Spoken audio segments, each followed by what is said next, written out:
Astaghfirullahaladzim alladzi la ilaha illa huwal hayyul qayyum wa atubu ilaih. Assalamualaikum warahmatullahi wabarakatuh.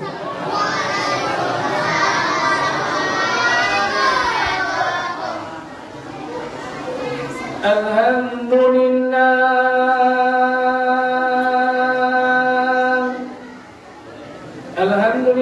nahmaduhu wa nusalli wa nusallim ala rasulil karim. Ashhadu an la ilaha illallah wa ashhadu anna Muhammadan abduhu wa rasuluh. Faqala Allah ta'ala fi kitabihil aziz. A'udzu billahi samil 'alim minasyaitonir rajim. Bismillahirrahmanirrahim. Alladzi khalaqal mauta wal hayata liyabluwakum ayyukum ahsanu 'amala. Al-ayat. Wa man ahsanu qawlan mimman da'a ila Allah wa 'amila salihan wa qala innani minal muslimin. Wa qala Nabi sallallahu alaihi wasallam annahu walid min muawwil Nabi sallallahu alaihi wasallam. Mafatihu jannatun la ilaha illallah Muhammad Rasulullah. Wa qala indam an Utsman radhiyallahu anhu Nabi sallallahu alaihi wasallam khairukum man ta'allama al-Qur'ana wa 'allamahu. Sadaqallahu azim wa sadaqallahu ala nabiyil karim. Syukur kepada Allah, berselawat kepada Rasulullah. Mudah-mudahan pada malam hari ini Allah senantiasa beri rahmat dan keberkahan buat kita bersama. Amin. Salawat beriring salam tidak lupa pula kita sampaikan kepada junjungan alam Nabi besar Muhammad sallallahu alaihi wasallam. Allahumma shalli ala sayyidina wa maulana Muhammad wa ala ali Muhammad. Mudah-mudahan dengan berselawat ketika disebutkan nama Rasulullah sallallahu alaihi wasallam, suatu hari nanti di yaumil akhir kelak diberikan syafaatnya buat kita bersama. Amin. Amin ya rabbal alamin. Bapak Ibu yang dimuliakan Allah, alim ulama, cerdik pandai. Pertama, saya mohon maaf tenaga begitu terlambat tidak bisa isya berjamaah. Karena berkebetulan ada acara ba'da maghrib dan tanpa disadari sebetulnya pada malam hari ini di agenda saya malam ini ba'da isya kosong. Tadi ketika habis sholat isya ditelepon oleh beberapa orang dari pemerintah daerah Kabupaten Kampar.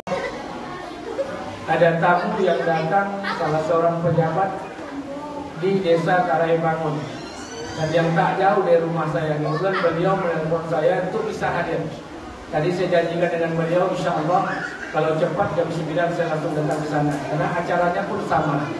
Maka oleh karena itu sekali lagi memang jadwalnya mendadak malam ini, mau tidak mau, suka tidak suka, insya Allah saya akan coba berbagi sementara di tempat musola Al-Wihda. Kemudian jam 9 nanti melanjutkan lagi acara dengan pemerintah daerah Kabupaten Kampar. Baik, sebelum saya mulai, apa bisa video ini anak-anak anak-anak tahun tinggi begitu. Ya, saya tak lama, sebentar saja saya diam meliput mau keluar dari masjid. Tidak lama, setengah jam, paling lama setengah jam. Baik, bismillahirrahmanirrahim. Astaghfirullahaladzim alladzi la ilaha illa huwal hayyul qayyum wa atubu ilaih. Bapak Ibu yang dimuliakan Allah Subhanahu wa taala, kita memperingati maulidnya Nabi besar Muhammad sallallahu alaihi wasallam. Ada yang mengatakan maulid, ada yang mengatakan maulid. Semuanya dibolehkan. Tapi kalau maulid itu keterangan tentang kelahiran, menggunakan apa saja tak ada masalah. Bapak Ibu yang dimuliakan Allah Subhanahu wa taala, pada malam hari ini saya ingin sampaikan beberapa perkara. Mudah-mudahan perkara ini sekedar mengulang-ulang kaji. Di tengah-tengah wabah COVID-19, mau percaya atau tidak, diterima oleh akal Bapak Ibu atau tidak, apakah yang melatar belakangi konspirasi apapun di belakangnya, tapi wabah itu hari ini telah ada di tengah-tengah kita. Anak-anak tidak sekolah, pelajar-pelajar libur di rumah, universitas tutup, instansi pemerintah cuti, libur bersama. Bahkan ada beberapa kantor klaster yang dianggap tutup sementara selama 2 minggu. Bahkan pondok-pondok pesantren mengkarantinakan santrinya sehingga wali santri tak bisa berkunjung. Suka atau tidak suka, percaya atau tidak, apakah yang melatar belakangi semua ini? Mau tidak mau, wabah itu telah ada di tengah-tengah kita. Lantas pertanyaannya, dalam rangka peringatan Maulid Nabi, nanti kita kaitkan dengan kelahiran Rasulullah SAW. Dengan musibah yang terjadi, bala bencana yang terjadi, ujian bencana musibah yang terjadi dalam kehidupan umat pada hari ini, lantas bagaimana solusinya? Apa jalan keluarnya? Apa solusi yang mesti kita buat, jalan keluar yang mesti kita carikan ketika wabah dan bencana ini datang kehidupan umat? Karena wabah dan bencana ini tidak datang dengan sendirinya, dia tidak datang dengan maunya, tapi dia datang dengan undangan. Siapa yang mengundangnya? Kita bersama dengan dosa dan maksiat yang kita perbuat. Inilah yang mengundang wabah itu datang dalam kehidupan umat. Maka langkah yang pertama, kita tidak menyalahkan siapa-siapa. Yang pertama, solusi yang pertama, sama-sama kita bertobat kepada Allah Subhanahu wa Ta'ala. Mohon ampun kepada Allah Subhanahu wa Ta'ala. Bapak, ibu, ustadz, tokoh masyarakat, RT, RW, pengurus masjid, lurah, camat, wali kota, gubernur, menteri, presiden, siapapun dia, maka bertobatlah kepada Allah Subhanahu wa Ta'ala. Karena dosa dan maksiat yang kita buat telah mengundang wabah ini hadir di tengah-tengah kehidupan kita pada hari ini. Maka bertobat kepada Allah. Jangan takut, tobat ini bukan urusan manusia. Tobat ini urusan kita dengan Allah. Para anbiya alaihissalam, dari Nabi Adam alaihissalam sampai Rasulullah sallallahu alaihi wasallam, ketika mereka melakukan kesalahan, mereka bertobat kepada Allah Subhanahu wa Ta'ala. Jadi semua nabi itu kalau melakukan kesalahan, bertobat kepada Allah. Adam alaihissalam berumur 1387 tahun. Ada yang mengatakan 1368 tahun. Nabi Adam alaihissalam berada dalam surga 130 tahun. Kemudian bertemu dengan Siti Hawa, diciptakan Allah pendamping Nabi Adam. Kemudian Adam dinikahkan oleh Allah. Cukup sampai di sana, titik, tidak usah bertanya. Jadi kalau beliau bertanya perkara agama, tak boleh. Tapi pertanyaan yang akan menambah iman. Kalau yang tidak menambah iman, tidak usah bertanya. Karena ada pengajian di Masjid Al-Haq, Jalan Duyung, tempat Dr. Mustafa Umar. Ketika menyampaikan perkara seperti ini, jemaah bertanya, Ustaz tanya Cik, Adam nikah dengan Hawa, siapa Pak Kuahnya? Kok kalau tidak menambah iman, tidak usah bertanya, nampak bongak awak. Adam dipertemukan oleh Allah dengan Hawa. Ketika dipertemukan oleh Allah Subhanahu wa Ta'ala 130 tahun, Adam bersua dengan Hawa di dalam surga. Maka hiduplah Adam alaihissalam berada dalam surga. Hoi, apa ya lagi? Adam hidup dalam surga. Apa yang ada di surga ada di dunia. Apa yang ada di dunia ada di surga. Bahkan apa yang ada di surga tidak ada di dunia. Kemudian Adam terusir dari surga. Kenapa Adam terusir dari surga? Bukan karena memakan buah kuldum, bukan karena memakan buah kuldi. Kalau buah kuldi itu di buku halaman awak ini Pak, pasti awak makan. Bukan memakan buah kuldi. Yang paling terpenting ketika Adam diusir dari surga, karena Adam melanggar perintah Allah Subhanahu wa Ta'ala. Perintah itu mahal. Adam mengangkangi perintah Allah Subhanahu wa Ta'ala. Turun Nabi Adam alaihissalam di atas muka bumi. Adam malu karena berbuat zalim. Kemudian Adam sujud kepada Allah. Berpisah Adam dan Hawa. Ada yang mengatakan Adam turun di daerah Gujarat, perbatasan Saudi Arabia, jazirah dengan India. Kemudian Hawa diturunkan oleh Allah di Jeddah. Makanya Jeddah tempat transit orang umroh atau haji. Kita kenal dengan nama Jeddatun. Di sana tempat makamnya Hawa. Bertemu Adam di Jabal Rahmah. Pertanyaannya, ketika diturunkan Nabi Adam alaihissalam, Adam tak mampu menengadahkan kepalanya ke atas langit untuk menghadap Allah. Dia malu. Kemudian Adam bertobat kepada Allah. Rabbana zalamna anfusana wa illam taghfir lana wa tarhamna lanakunanna minal khasirin. Berapa lama Adam membaca doa ini? Ulama tafsir mengatakan 40 tahun. Ada ulama tafsir mengatakan ompe ratui tahun. Baru turun ayat. Allah berkata dalam Quran, "Fatalaqa Adamu min rabbih kalimati fataba alaihi innahu wat-tawwabur rahim." Tak kala Adam bertobat minta ampun kepada Allah, Allah ampunkan Adam. Allah terima taubatnya Nabi Adam alaihissalam. Adam buat kesalahan, dia bertobat kepada Allah Subhanahu wa taala. Ampunilah Bang. Hari ini coba angkat tangan, siapa manusia yang tak berdosa hari ini?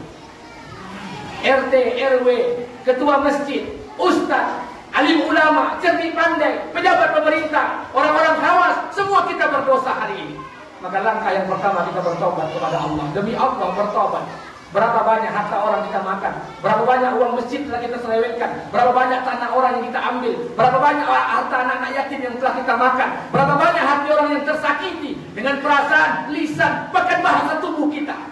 Sudah berapa banyak dosa dan maksiat yang kita buat. Maka semua kita hari ini bertobat kepada Allah agar wabah ini hilang dalam kehidupan umat. Ini wabah ini tak tahu ujungnya Pak. Tadi saya coba pakai masker, tapi saya tengok tak ada yang pakai masker, malah yang mau pakai.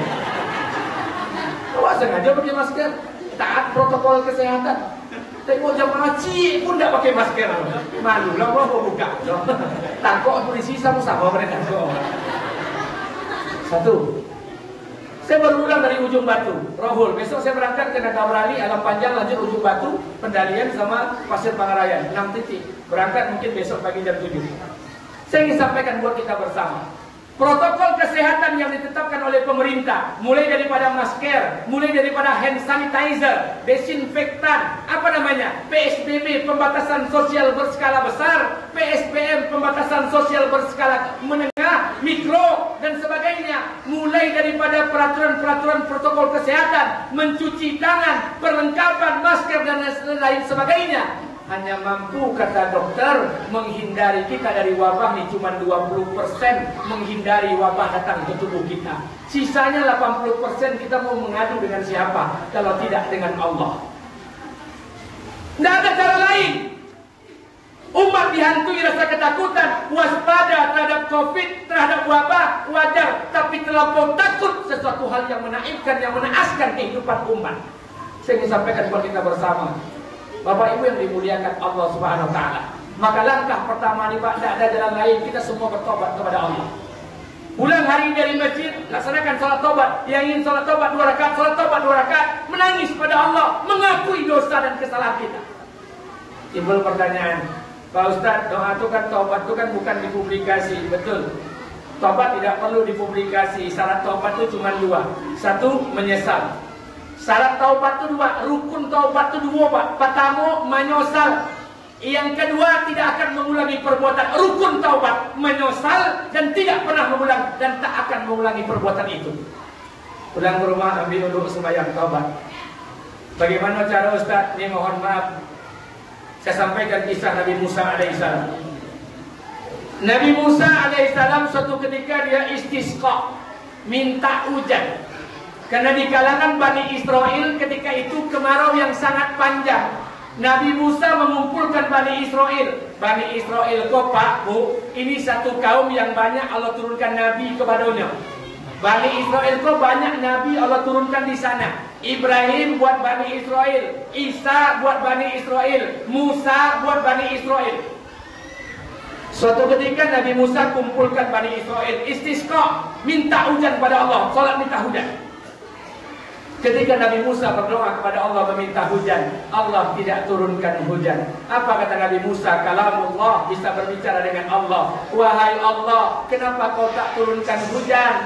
Kata Allah Subhanahu wa taala kepada Musa, wahai Musa, aku tidak turunkan hujan kepada engkau karena di antara hambamu ada satu orang yang berbuat dosa, yang berbuat maksiat sampai hari ini dia belum minta ampun kepadaku.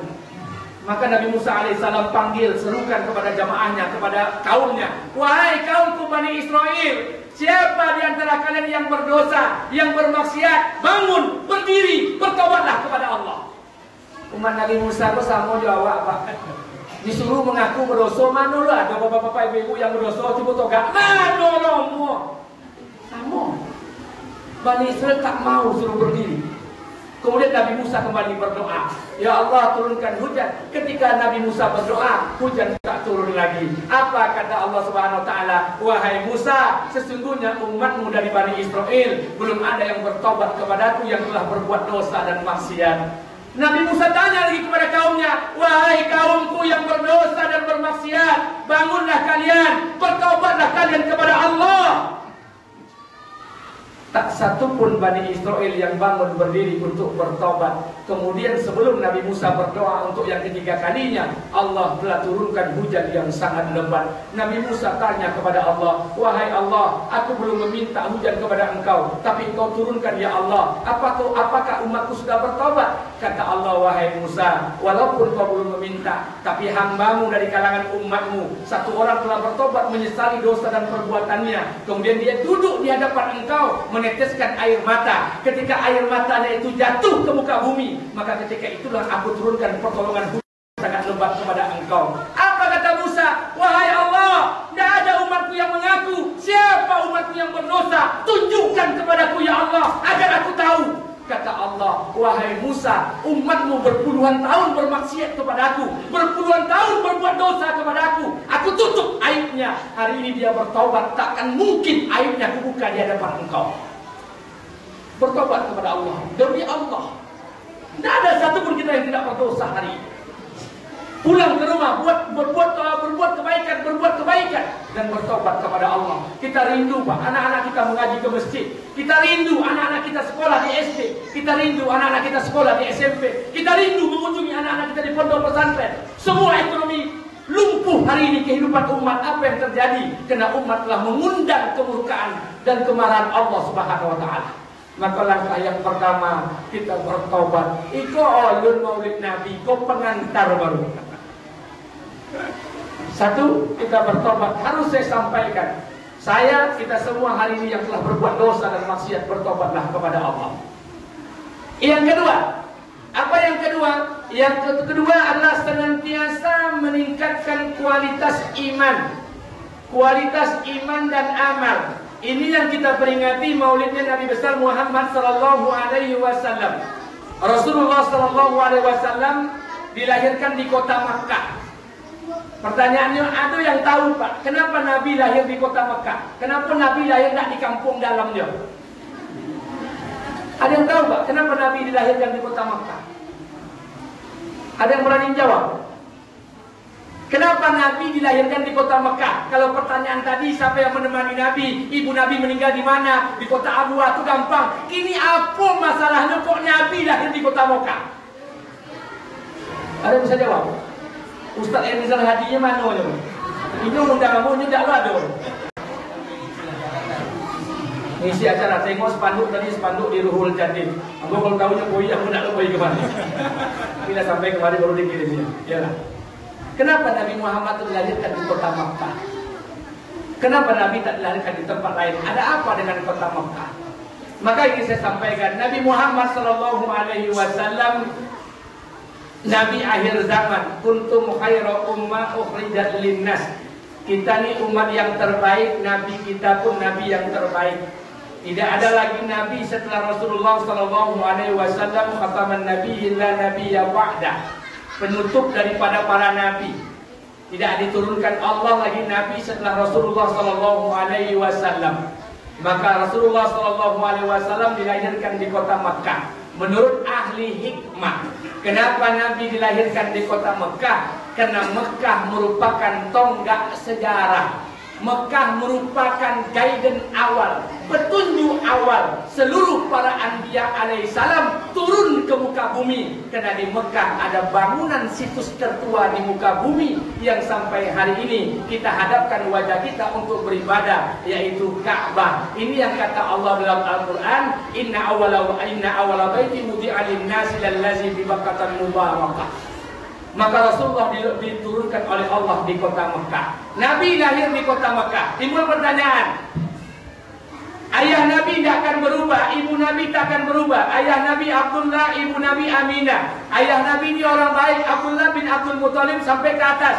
Nasab ibu Nabi ini Aminah sampai ke atas. Ayah Nabi orang baik, ibu Nabi ini orang baik. Tidak ada Nabi yang perempuan. Seluruh para Nabi itu, Pak, seluruh para Nabi tidak ada yang perempuan. Jumhur ulama sepakat tidak ada Nabi yang perempuan. Tapi ingat, selain dari Nabi Adam, seluruh para Nabi turun keluar dari perut perempuan-perempuan pilihan. Memang betul tidak ada Nabi yang perempuan, tapi seluruh para Nabi kecuali Adam alaihissalam dilahirkan oleh Allah dari perut perempuan-perempuan pilihan. Jadi ayah Nabi itu orang baik, ibu Nabi itu orang baik. Jadi kalau ada di antara awak di siko berani mengecek ayah Nabi masuk neraka, ibu Nabi masuk neraka, dek terlampau tinggi kaji, sungguh dia tak beradab dengan orang tua Rasulullah SAW. Ayah Nabi orang baik, ibu Nabi orang baik. Nabi lahir ke muka bumi, ayah sudah meninggal dunia. Maka ketika Rasulullah SAW dilahirkan, ada tradisi bangsa Arab. Apa tradisi bangsa Arab?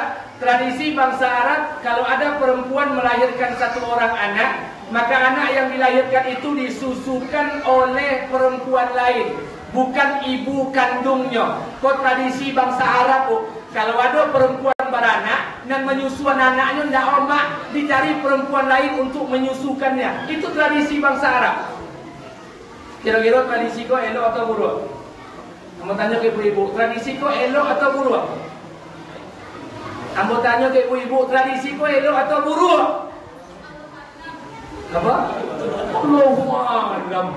Kamu tanya dua, elok atau buruk, bukan Allahu a'lam yang ketiga. Ada tradisi bangsa Arab, kalau perempuan melahirkan anak, itu anak yang dilahirkan bukan disusukan oleh ibu kandungnya, tapi dicari perempuan lain untuk menyusukannya. Kira-kira tradisi bontok itu tuh elok atau buruk? Elok.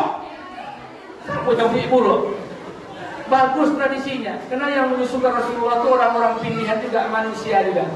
Yang menyusukan Nabi itu 3. Yang menyusukan Nabi itu perempuan juga. Tidak sama juga awak, bini ambo satunya yang punya anak awak kan tidak perempuan lain menyusukan. Awak susu Morinaga, awak susu SGM, susu Jawi, itu maku anak awak lah untuk Jawi saudara. Nabi dilahirkan oleh perempuan-perempuan pilihan dan disusukan oleh perempuan pilihan.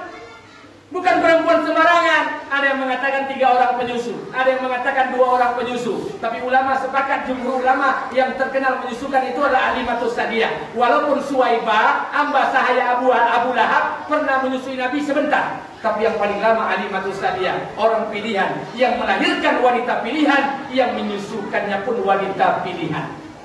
Halimatus Sa'diyah itu bukan orang-orang sembarang, wanita pilihan. Bahkan saking cintanya Nabi kepada ibu yang menyusuinya, ketika Nabi duduk bersama Umar, Abu Bakar, Utsman, Ali, datang Halimatus Sa'diyah yang sudah tua, ditinggalkan oleh Nabi 4 sahabat besar. Kemudian dia pergi menjumpai Halimatus Sa'diyah, dia buka sorbannya, dia bentangkan alasnya, dia dudukkan ibu susuannya Halimatus Sa'diyah. Kemudian Nabi tidur di paha pangkuan ibu susuannya. Coba bayangkan akhlak Nabi kepada orang tua yang menyusuinya, bukan orang tua kandungnya, tapi orang tua yang menyusuinya. Boleh kita bayangkan bagaimana akhlak Nabi seandainya Aminah masih hidup. Akhlak Rasulullah SAW dengan orang yang menyusukannya.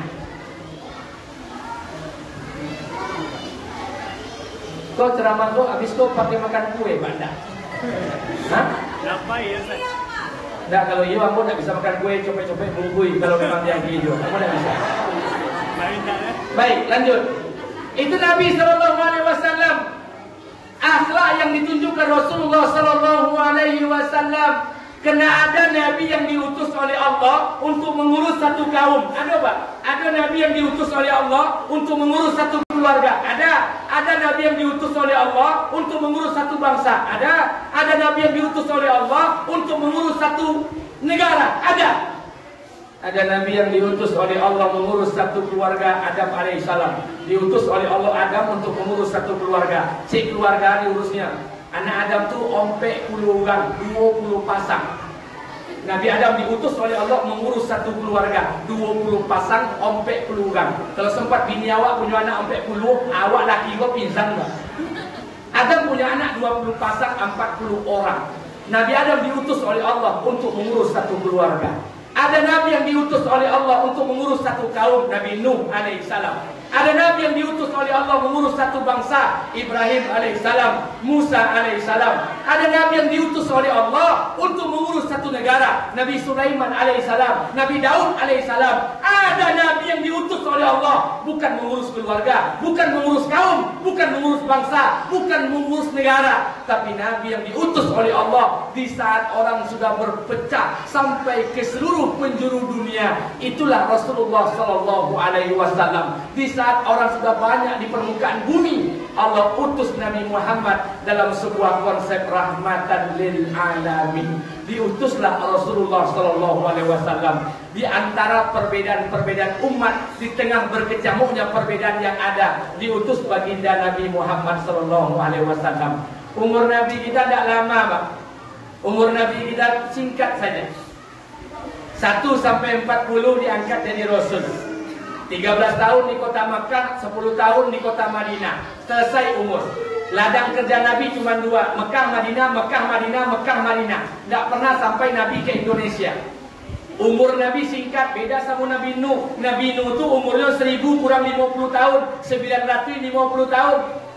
Memikirkan agama ini hampir 1000 tahun, tapi diberikan umat cuma 83. Ada riwayat mengatakan 67 orang, ada riwayat mengatakan 53 orang umat Nabi Nuh alaihissalam. Tapi Nabi kita umurnya singkat, 62, 63, 13 tahun di kota Mekah, 10 tahun di kota Madinah. Tempatnya Mekah Madinah, Mekah Madinah. Jaraknya pendek, umurnya singkat, masa hidupnya singkat, tapi target hidayahnya seluruh belahan bumi Allah Subhanahu wa taala. Coba bayangkan, maka hari ini agama sampai ke telinga kita, agama sampai dalam hati kita. Walaupun Nabi tak sampai dalam kehidupan ini, walaupun Nabi tak hadir di tengah-tengah kehidupan kita, tapi ajaran Rasulullah SAW telah hadir dalam kehidupan umat pada hari ini. Maka oleh karena itu saya ingin sampaikan buat kita bersama, dalam peringatan Maulid Nabi besar Muhammad SAW, kita ingin mencontoh Nabi itu sebagai rahmatan lil alamin. Laqad kana lakum fi Rasulillah, laqad kana lakum fi Rasulillah, laqad kana lakum fi Rasulillah uswatun hasanah. Nabi itu bukan hanya dalam konsep rahmatan lil alamin, tapi Nabi itu sebagai kerangka, sebagai patokan, sebagai ukuran, sebagai potret, sebagai gaya hidup, sebagai standarisasi kehidupan umat. Maka Nabi itu ukurannya. Beriman mesti beriman dengan cara Nabi, beramal mesti beramal dengan cara Nabi, bermuamalat mesti bermuamalat dengan cara Nabi, bermuasyarat mesti bermuasyarat dengan cara Nabi, berakhlak kita mesti berakhlak dengan cara Rasulullah sallallahu alaihi wasallam.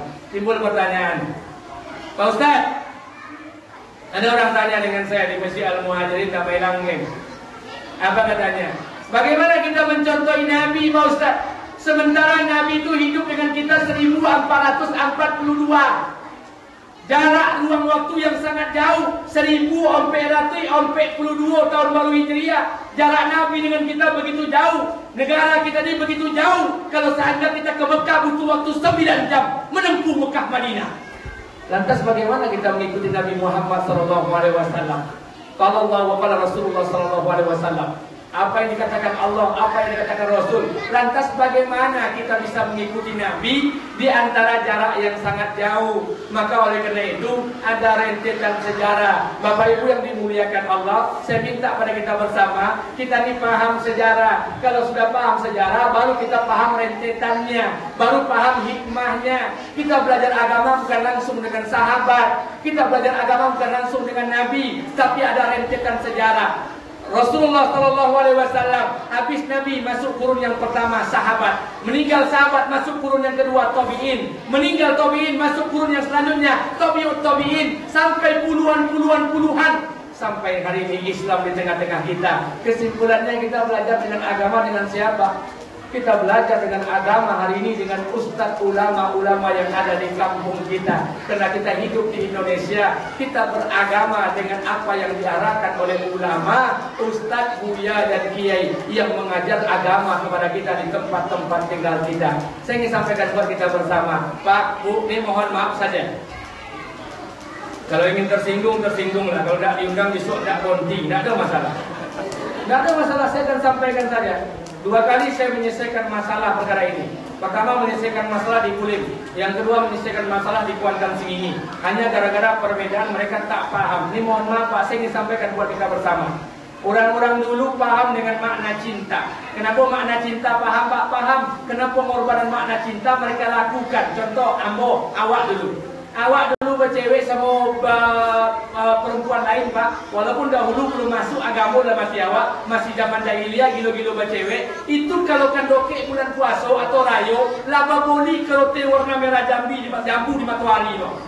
Betuli I love to you, you love to me, I belong to you, you belong to me. Marhaban ya Ramadan, minal aidin wal faizin, taqabbalallahu minna wa minkum. Dan perempuan tobalkan lipstik, cium krote itu ketek biar nampak bekas bibirnya.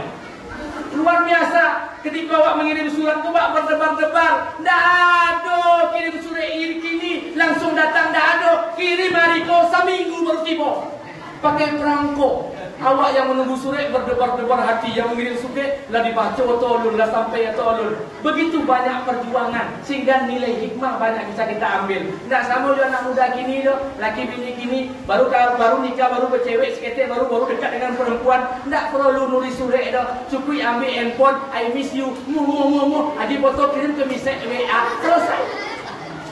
Orang-orang zaman sekarang tak tahu hikmah, tak tahu perjuangan, maka tak tahu nilai. Banyak hari ini orang beragama, tapi tak tahu sejarah mereka beragama. Dia beragama, tapi tak tahu sejarah mereka beragama. Sehingga orang berdebat dengan hamba, Ustaz, kenapa Ustaz pakai janggut Ustaz? Saya bilang janggut ini sunnah. Emang kenapa? Ustaz itulah, Ustaz muda, umur 39 tahun baru pakai janggut untuk orang tua. Syukurlah Ustaz. Kalau ibu tak percaya janggut itu sunnah, tak apa-apa. Yang kedua mau pakai janggut itu jago-jago. Jago-jago ngapa Ustaz? Jago-jago. Kalau besok di akhirat masuk surga tiketnya pakai janggut, mampu orang tak pakai janggut. Suku-suku ambo lah janggut ambo.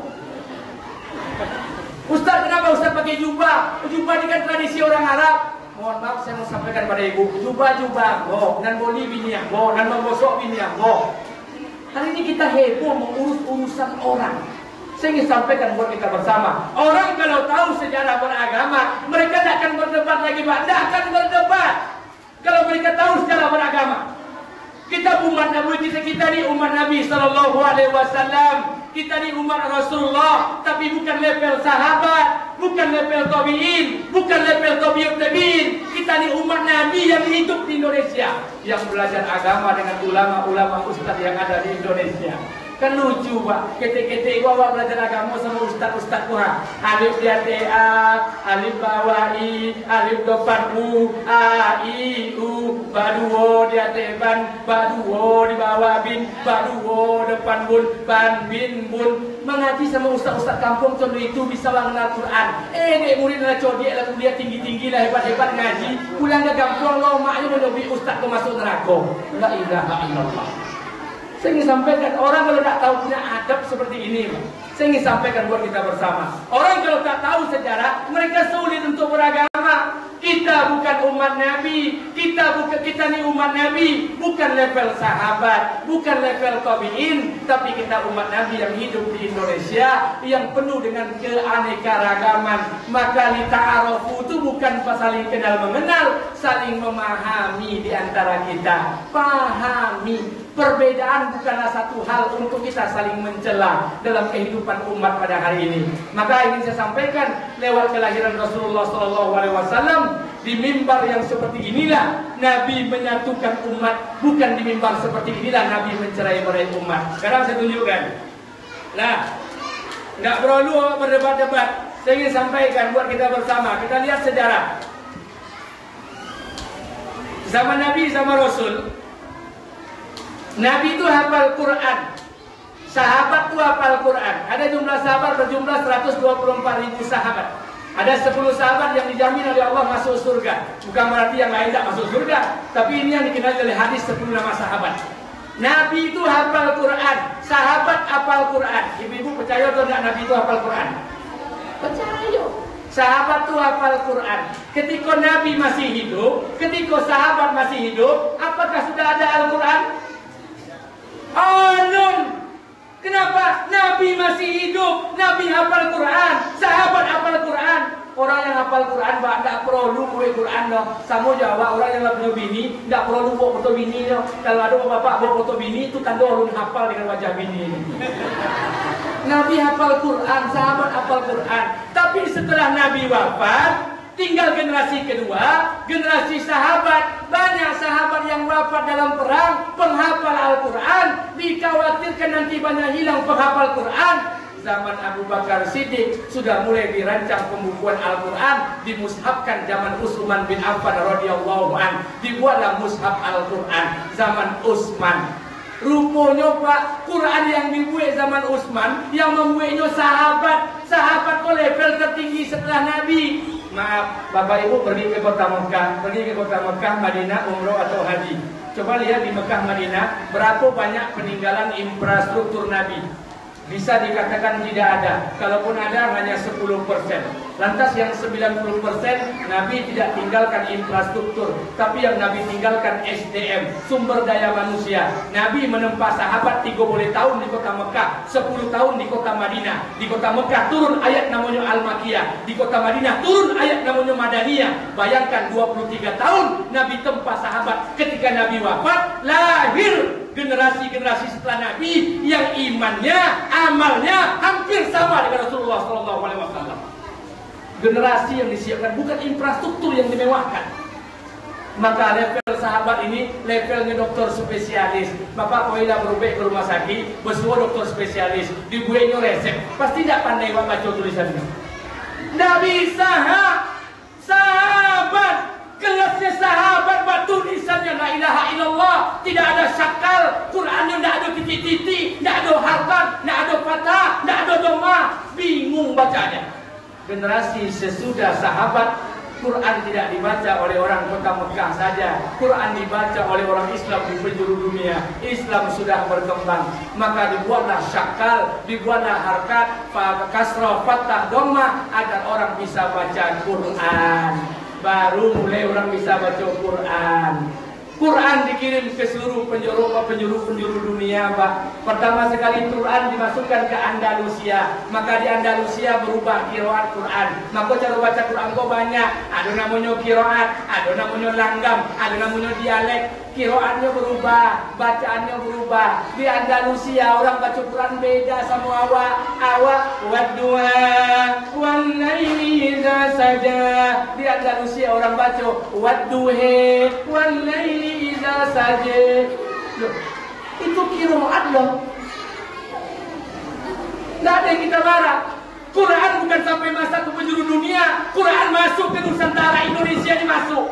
Masuk Quran di Sumatera Barat di Syekh Burhanuddin Ulakan. Syekh Burhanuddin itu murid daripada Syekh Abdurrauf Al-Singkili Al-Fansuri. Mereka itu ulama besar di negeri Pasai, penasihat agama di kerajaan Narasinga, Indragiri Hulu. Muridnya Syekh Burhanuddin yang ada di Ulakan, Sumatera Barat, Pariaman. Quran sampai ke sana. Di sana beda orang baca Quran. Tidak topik dialeknya, tidak topik gramarnya doh. Maka orang Minang-Minang dulu baca Quran, Pak. Tidak topik bacaannya. Orang Minang kampung awak dulu, belum pernah baca Quran. Mana lo bisanya bilang lakanud? Mana lo bisa yang keluar lakanui? Muhammad. Pernah kita berdebat? Pernah kita saling menyalahkan? Enggak. Lita'arafu, kita saling memahami. Orang-orang Jawa baca Quran tak sama. Orang Jawa dulu belum pernah belajar, Quran baru datang, mereka baru masuk Islam. Maka jangan heran saja bantu pemerintah. Tidak, kita memahami supaya jangan ada perdebatan di antara kita. Orang Jawa tu punya wono coroko. Wono coroko tu tata bahasa Jawa. Ain dalam huruf Jawa tu tidak ada yang ada tungo. Makanya orang Jawa pelosok kalau tidak pernah ngaji, kalau imamnya alhamdulillahirabbil alamin berubah jadi alhamdulillahirabbil ngalamin. Itu wajar. dialek mereka. Barulah muncul tahsin. Tahsin kok kini baru Pak. Kira apa likok kok kini baru. Tajwid mahraj kini baru. Barulah muncul buku At-Tajwid fi Qiraatil Quran. Barulah awak pandai baca Quran. Baru muncul mahrajnya. Baru tahu awak kiroat. Ada kiroat yang 7, ada yang 10. Baru kita paham sekarang. Dulu awak tak paham. Guru SD baca ada ta, bawa ada padu a i u. Maka oleh karena itu kalau kita memahami tidak ada lagi perbedaan. Maka oleh karena itu hindari pertikaian yang akan mengarah pada perpecahan. Orang kafir kalau diajak hari ini berperang dengan orang Islam, demi Allah mereka tidak akan sanggup berperang dengan orang Islam. Tapi hari ini yang dilakukan mereka, orang Islam dengan Islam saling dibenturkan sehingga saling bertumpah darah. Orang-orang di luar akan bertepuk tangan melihat kehancuran Islam dari dalam. Maka saya ingin sampaikan buat kita bersama, hindari perpecahan, hindari perbedaan khilafiyah, ikhtilaf, apalagi dalam cabang-cabang furu'iyah. 2. Yang ketiga, saya ingin sampaikan buat kita bersama. Yang ketiga, kita hari ini yang hadir dalam peringatan Maulid Nabi besar Muhammad SAW. Makanya ulama-ulama kita terdahulu Pak, tidak pernah ribut dengan hal-hal yang tak bisa dilakukan oleh bangsa ini. Sekali lagi saya katakan, orang-orang dulu Pak, ulama-ulama kita dahulu tidak pernah ribut dengan perkara-perkara yang tak bisa dibuat oleh bangsa ini. Tak pernah ribut. Kini aja ribut. Ulama dahulu tak pernah ribut tentang perkara yang tak bisa dibuat oleh bangsa ini. Contoh. Apa contoh Ustaz? 1. Ulama dahulu tak pernah ribut. Ulama di Indonesia ini tak pernah ribut tentang perkara yang tak bisa dibuat oleh bangsa ini. Contoh, pakai janggut. Makanya jangan heran Mbak, orang-orang Yahudi, orang Nasara tu, nak sampai ke bulan, nak sampai ke lubang bumi dan nak sampai ke dasar bumi 7 lapis bumi loh, untuk memeriksa, meneliti. Lah codik hebat-hebat. Dulu orang Islam orang hebat, kini orang Islam merosot kehebatannya. Orang-orang Yahudi, Nasara telah sampai keluar langit, keluar bumi, lapisan pertama, lapisan kedua. Coba bayangkan. Dan orang awak Islam tak ada sampai-sampai. Kenapa? Kena asyik sibuk berdebat apa hukum berjangkui. Nah, itu orang sampai ke langit, kilo jangkui jadi bahas. Saya ingin sampaikan buat kita bersama. Makanya orang-orang dahulu, ulama-ulama kita di Indonesia tidak pernah ribut tentang perkara yang tak bisa dibuat oleh bangsa ini. Contoh, pakai janggut. Nabi berjanggut, sahabat berjanggut, orang-orang Arab berjanggut, mayoritas orang Arab berjanggut. Indonesia rasnya Mongolit. Mongolit itu sebagian besar tidak berjanggut. Kalaupun ada yang berjanggut, silakan tumbuhkan. Ustaz, ambo, yang lain tumbuhkanlah. Yang tak berjanggut, jadi paso-paso lo tumbuh. Kenapa ras kita Mongolit? 1. Nabi jari, sahabat makan 3 jari. 3 jari itu sunnah. Orang Arab makan 3 jari. Ambo pun makan 3 jari. Tapi Nabi dan sahabat serta orang Arab makanannya tak pernah berubah. Dari dulu sampai sekarang kurma sama roti 3 jari bisa. Kalau awak makan kurma roti 3 jari bisa. Tapi cumalah makan bakso sama soto. Roti boleh tangan. Maknanya jangan terlalu kaku. Jangan terlalu apa yang disampaikan Allah sampai ke Rasulullah. Kita ni umat Nabi, tapi hidup di Indonesia. Pak Ustaz, kami ini ngaji Ustaz. Apa yang disampaikan Allah disampaikan Rasulullah. Nabi Ismail berkurban, Ibrahim berkurban dengan kibas, Rasulullah berkorban dengan kibas, sahabat-sahabat lain banyak berkorban dengan unta. Maka mulai kini Rayu Haji Dopan Ustaz, kami korban besok akan kami cari unta. Karena kami ikut Nabi, ikut para sahabat. Jangan memaksakan diri. Indonesia ini tidak lahir unta. Yang kalau korbanilah Pak Bawa, korban jawi, korban kambing. Jangan dipasok-pasok unto. Kalau Bapak Ibu tahun depan korban unto, di alasan ingin mencontoh Nabi dan sahabat, saya pastikan Bapak Ibu masuk kantor polisi. Kena diduga mencuri unto maupun binatang. Jangan memaksakan diri. Ini yang saya katakan, kita ta'arufu, saling memahami di antara kita. Kalau kita hari ini saling memahami, Pak, tidak ada lagi perbedaan di antara kita. Maaf, Bapak Ibu yang dimuliakan Allah Subhanahu Wa Taala. Saya tinggal di perumahan Wisma Gualu. Musola saya telah jadi Masjid Al-Ikhlas, Dewan Kehormatan Masjid. Kebetulan ketua umumnya saya. Saya kumpulkan semua masyarakat. berbagai macam khilafiyah, berbagai macam manhaj. Saya sampaikan kepada kita bersama. Ingin saya sampaikan buat mereka bersama dan kita bersama hari ini. Kita boleh beda manhaj. Kita boleh beda manhaj. Beramallah sesuai dengan amalan yang kita yakini. Beramallah. Tapi ingat, jangan paksa amalan kita ingin dilaksanakan oleh amalan orang lain. Jangan paksa orang lain untuk melaksanakan amalan seperti kita. Saya sampaikan, sepatu kita tak mungkin kita cocokkan dengan kaki orang lain. Sepanjang dalam koridor, beramallah. Sepanjang dalam koridor, beramallah sesuai amalan keyakinan kita masing-masing. Maka saya ingin sampaikan buat kita bersama, ada hukum, ada sikap hukum. Ada hukum, ada sikap hukum. Contoh, apa hukum? Hukum membaca kunut ketika subuh hari. Imam Syafi'i mewajibkan kunut, yang lain tak wajib.